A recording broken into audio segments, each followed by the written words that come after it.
अच्छे लोगों के साथ ही क्यों होता है बुरा, जानिए इस बारे में क्या कहते हैं भगवान कृष्ण। आपने अक्सर देखा होगा कि जो भी इंसान दिल का बहुत साफ होता है, जिसने कभी बुरे कर्म नहीं किए, उसके साथ हमेशा बुरा होता है। मगर ऐसा क्यों होता है? अच्छे इंसान को ही क्यों बुरा वक्त झेलना पड़ सकता है?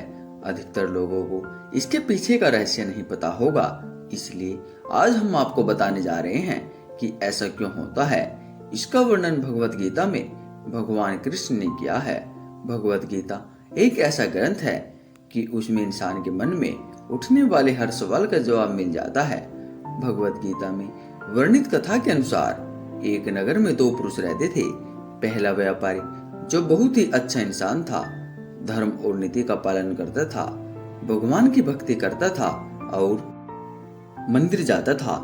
वह सभी तरह के गलत कामों से दूर रहता था। वहीं दूसरा व्यक्ति जो कि दुष्ट प्रवृत्ति का था, वो हमेशा ही अनीति और अधर्म के काम करता था। वो रोज मंदिर से पैसे और चप्पल चुराता था, झूठ बोलता था और नशा करता था। एक दिन उस नगर में तेज बारिश हो रही थी और मंदिर में कोई नहीं था। यह देखकर उस नीच व्यक्ति ने मंदिर के सारे पैसे चुरा लिए और पुजारी की नजरों से बचकर वहां से भाग निकला। थोड़ी देर बाद जब वो व्यापारी दर्शन करने के उद्देश्य से मंदिर गया तो उस पर चोरी करने का इल्जाम लग गया। मौजूद सभी लोग उसे भला बुरा कहने लगे। उसका खूब अपमान हुआ।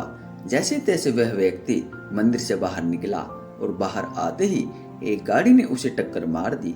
वो व्यापारी बुरी तरह से चोटिल हो गया।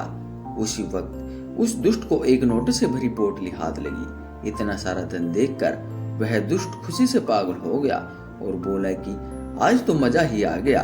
पहले मंदिर से इतना धन मिला और फिर ये नोटों से भरी पोटली। दुष्ट की यह बात सुनकर वह व्यापारी दंग रह गया। उसने घर आते ही घर में मौजूद भगवान की सारी तस्वीरें निकाल दी और भगवान से नाराज होकर जीवन बिताने लगा।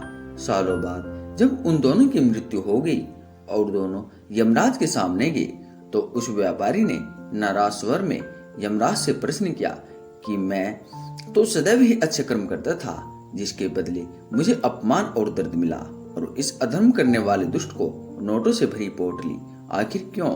व्यापारी के सवाल पर यमराज बोले, जिस दिन तुम्हारे साथ दुर्घटना घटी थी वो तुम्हारी जिंदगी का आखिरी दिन था, लेकिन तुम्हारे अच्छे कर्मों की वजह से तुम्हारी मृत्यु एक छोटी सी चोट में बदलेगी। वही इस दुष्ट को जीवन में राजयोग मिलने की संभावनाएं थी, लेकिन इसके बुरे कर्मों के चलते वो राजयोग एक छोटे से धन की पोटली में बदल गया। इस कहानी को सुनाने के बाद श्री कृष्ण ने अर्जुन को समझाया कि भगवान हमें किस रूप में देते हैं इसको समझ पाना बहुत ही मुश्किल है, परंतु यह सत्य है कि भगवान हमेशा अच्छे और बुरे कर्मों का फल जरूर देते हैं।